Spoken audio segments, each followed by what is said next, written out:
बिल्कुल तरुण जी, हम ये मानते हैं कि सनातन धर्म पर ये पहली बार ऐसा नहीं हुआ है कि किसी ने इस तरह के गलत शब्दों का प्रयोग किया है या सनातन धर्म को आघात पहुंचाने की कोशिश की है। ये सदियों से, क्योंकि सनातन धर्म था, सनातन धर्म है और सनातन धर्म रहेगा, इसे कहीं कोई चोट नहीं पहुंचने वाली।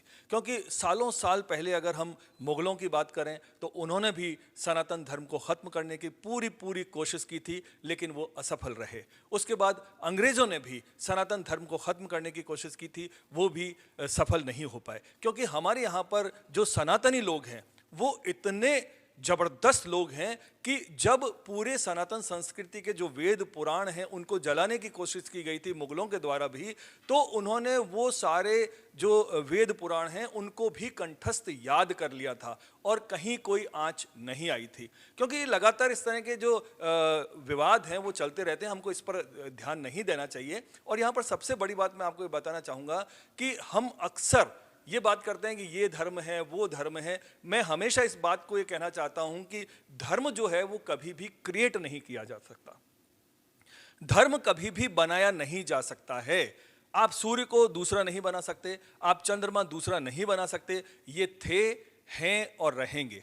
इसी तरह धर्म जो है क्रिएट नहीं किया जाता, और जो क्रिएट किए हुए हैं वो संप्रदाय हैं, वो पंथ हैं, वो मजहब हैं या फिर वो कबीले हैं।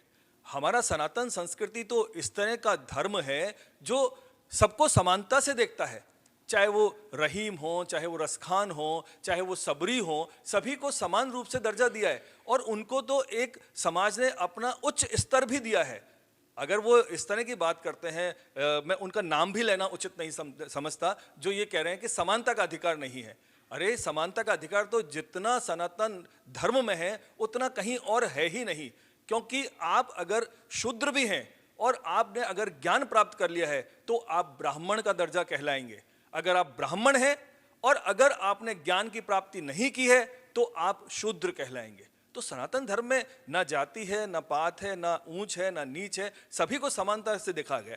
और भगवान श्री कृष्ण ने तो कहा ही है, चातुर्वर्णम मया सृष्टम गुण कर्म विभागस्य। आप जिस तरह के कर्म करेंगे, जो आपके गुण होंगे, उनके आधार पर आप माने जाएंगे। तो इस तरह ये कहना बिल्कुल गलत है, और हम जो भी लोगों ने ये बात कही है हम उसका घोर विरोध करते हैं और उनको अपने तरीके से, अपने शास्त्रों के माध्यम से, अपने प्रेम के माध्यम से उनको ऐसा मुंह तोड़ जवाब देंगे कि वो जीवन भर याद रखेंगे।